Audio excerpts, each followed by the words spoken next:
from building in the real world to building in the virtual world.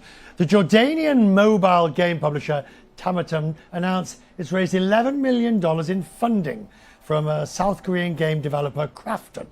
Tamatan changes games specifically for the Arab world. It doesn't just translate the text, it changes content as well, if you will, to make it appropriate, culturally so as well as philosophically. In the game Hollywood Story, for instance, locations like New York and Los Angeles are changed for Dubai, Beirut and Cairo. And the popular Clash of Empire game, Western figures like Richard the Lionheart have been replaced by legendary Muslim leaders.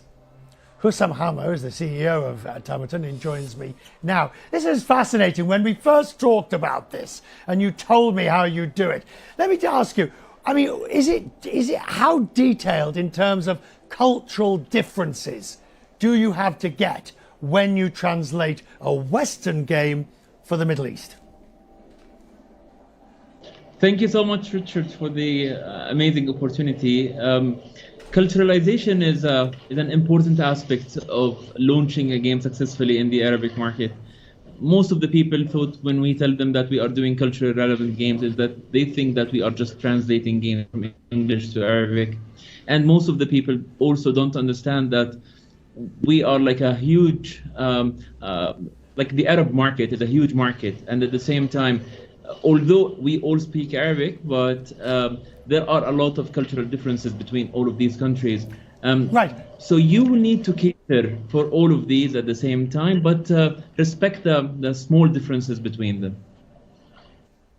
So for instance, because you're somewhat agnostic in the sense of you make for all major manufacturers or major producers of games. What's the most difficult thing to translate? Is it, for example, sexual or diversity? Is it the role of women in a game? What for you is the single hardest thing to do? I don't think that there is a specific thing that is hard to do. We translated things, or like we localized things that we thought at the beginning when we saw them that they will be disastrous if we launch them in Arabic as is.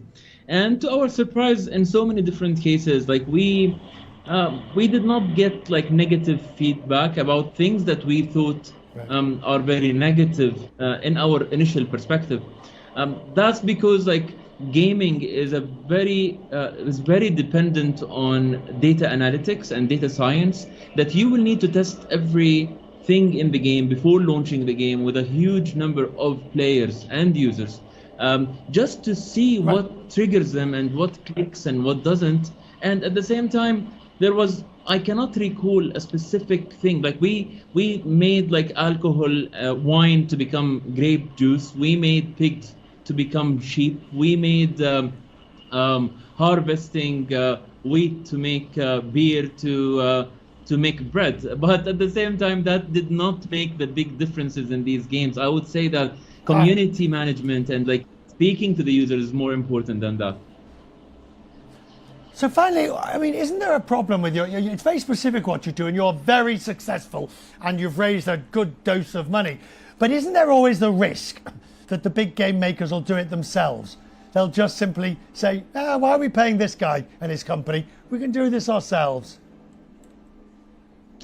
Absolutely, and a lot of companies actually try to do that themselves and eventually come back to talk to us because they will need to spend a huge amount of money to learn. Instead of them spending all of that and going through all of these failures, they will come to people who have tried 100 different games in the past. We tried like literally every single genre. And we launched games that are casual, games that are targeted towards females, games that are for the hardcore gamers. And we failed so many different times and succeeded at some other few times. So we've seen it with a couple of developers who decided to work with us after launching these games alone. And we made them so much more money than they would have made on their own. You just summed it up. You've just summed it up in that last sentence. We made them so much more money after they came back to us. Good to see you, sir. I wish you well. We will